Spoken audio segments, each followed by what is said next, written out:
Praise the lord. ఈరోజు దేవుని వాక్యము యెషయా గ్రంథము 54వ అధ్యాయము 17వ వచనము. నీకు విరోధంగా రూపింపబడిన ఏ ఆయుధమును వర్ధిల్లదు. మరి మన విశ్వాస జీవితంలో అండి బాప్తీసం తీసుకున్న దగ్గర నుంచి ప్రతి ఒక్కరము వాగ్దానం తీసుకుంటూనే ఉంటాం కదా. ఏదో ఒక సందర్భంలో ఈ వాగ్దానము పొందుకొని ఉంటాం. మనం ఈ వాగ్దానం చూసినప్పుడు చెప్పలేనంత సంతోషం కలుగుతుంది. ఎందుకంటే మనకు విరోధంగా రూపింపబడిన ఏ ఆయుధము వర్ధిల్లదంటే గొప్ప సంతోషమే కదండి మనకు. కానీ మరి ఇక్కడ ఒక ఎగ్జాంపుల్గా తీసుకుంటే ఒక వ్యక్తిని మొర్దెకై అండి, తనకు విరోధంగా రూపింపబడిన మరి హామాను చేయించిన ఉరికొయ్య ఉంది కదండి, అది వర్ధిల్లిందా? హామాను చేయగలిగాడు ఆ పనిని?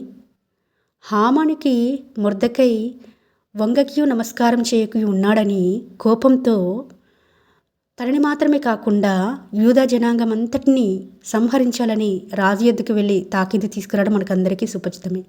అంటే మొర్దెకైకి విరోధంగా మరి అక్కడ కుట్ర పనినవాడుగా హామాని చూస్తున్నాము. అప్పుడు మరి మొర్దెకై విజ్ఞాపన ప్రార్థన చేస్తున్నవాడుగా కనిపిస్తాడు. ఎస్తేరు గ్రంథం 3వ అధ్యాయంలో హామాను కుట్ర కనిపిస్తుంది. ఎస్తేరు గ్రంథం 4వ అధ్యాయంలో మొర్దెకై ఏ విధంగా రోధిస్తున్నాడు, తన ప్రజల కొరకు ప్రార్థనలో గోజాడుతున్నాడో మనకందరికీ సుపరిచితమే.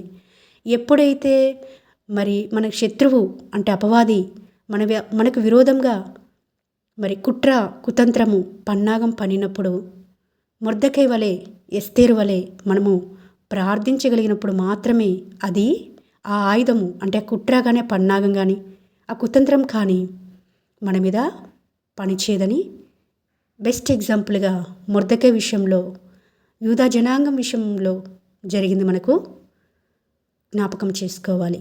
మనమందరం జ్ఞాపకం చేసుకోవాలండి. మరి ఉరికొయ్యను చేయించాడు మొర్దెకైని ఉరితీయించుదామని, కానీ అది వర్ధిల్లిందా అండి? అది చేయగలిగాడా హామాను? అదే ఉరికొయ్య మీద హామానును ఉరితీయించడం జరిగింది. కాబట్టి ఈ వాగ్దానం పొందుకున్న మనమందరం కూడా మొర్దెకైని జ్ఞాపకం చేసుకోవాలి. తనకు విరోధంగా రూపింపబడిన ఏ ఆయుధం వర్ధిల్లడు అని మనం సంతోషించడం కాదు, కానీ అది వర్ధిల్లకుండా ఉండాలంటే మనమేం చేయాలి? శత్రువు తీసుకొస్తున్న పన్నాగం నుంచి తప్పింపబడాలి అంటే, రక్షింపబడాలంటే ఏమి చేయాలనేది ఈ రోజున ఈ వాగ్దానం ద్వారా మనం నేర్చుకోవలసిన వారిగా ఉంటున్నామని ప్రభు పేరట మనవి చేస్తున్నాను. అంత మాత్రమే కాదు, మన పితరులైన అనేకుల విషయాలలో దావీదు విషయంలో కావచ్చు, దానియేలు విషయంలో కావచ్చు కదండి, వాళ్ళని సౌలును దావీదును చంపాలని తన్ను పరుగులు పెట్టిస్తున్నాడు. అక్కడ ఏమీ పని చేయకుండా దేవుడే కాపాడుతూ వచ్చినాడు. దానియేలు విషయంలో బబులోను దేశంలో ఎంతగా శోధింపబడుతూ వచ్చినాడో మనకందరికీ సుపరిచితమే.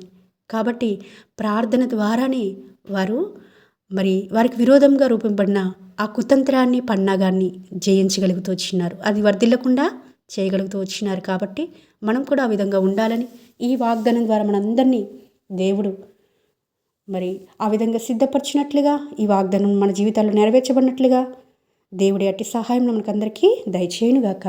ఆమేన్.